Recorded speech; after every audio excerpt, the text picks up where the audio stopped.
And sadly, with where we are with the economy now, as you know, there's more and more professional type people who are finding themselves in the same situation where they're having to reach out and ask for help.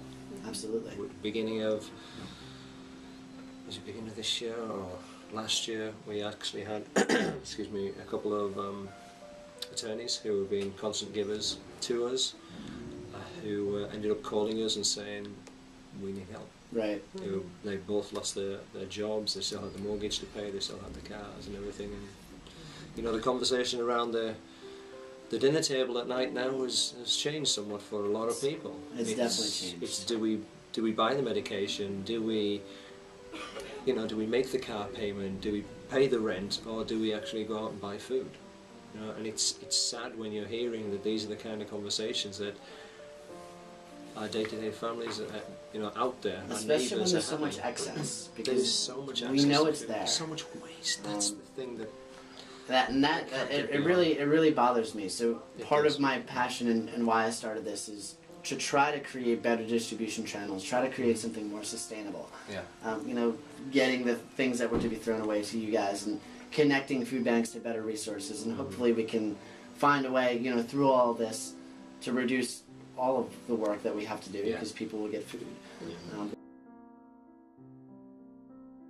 Our focus really this year is on £30 million into our region, which is it's difficult to actually conceive of what £30 million is, but you know yourself, your average truck, it's £40,000 on a truck, so 40,000 into 30 million.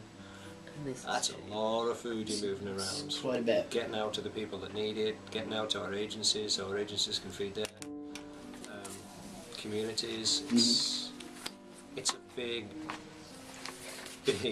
issue that we're dealing with.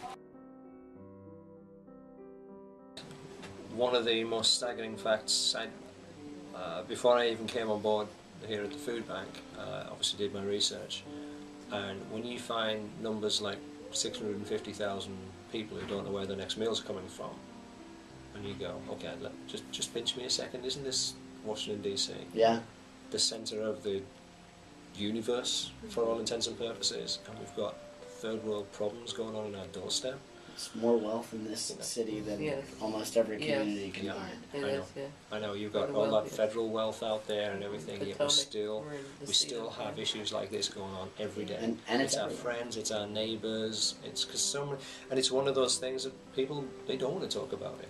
Well, they don't. Because when you talk about it, it's real. Exactly. If you don't talk about it, it's somewhere else. It's someone else's problem. It's not in the community that I live in. That's what I'm hoping that we can get across. Yeah, it's just I found those kind of figures staggering. And to me, I worked in non-for-profit as a volunteer, as a staff member most of my life. And the one area where I always did a lot of focus was with the kids. And the figure of 200,000 children not knowing where they're going to eat. I'm sorry, it chokes me every time I say that. It does. It's hard. It's incredible. I've been saying it for so long now, and every time I say it, it chokes me. Some things you say, some of the most vulnerable in our community, when they don't know when they're putting something in their mouth next.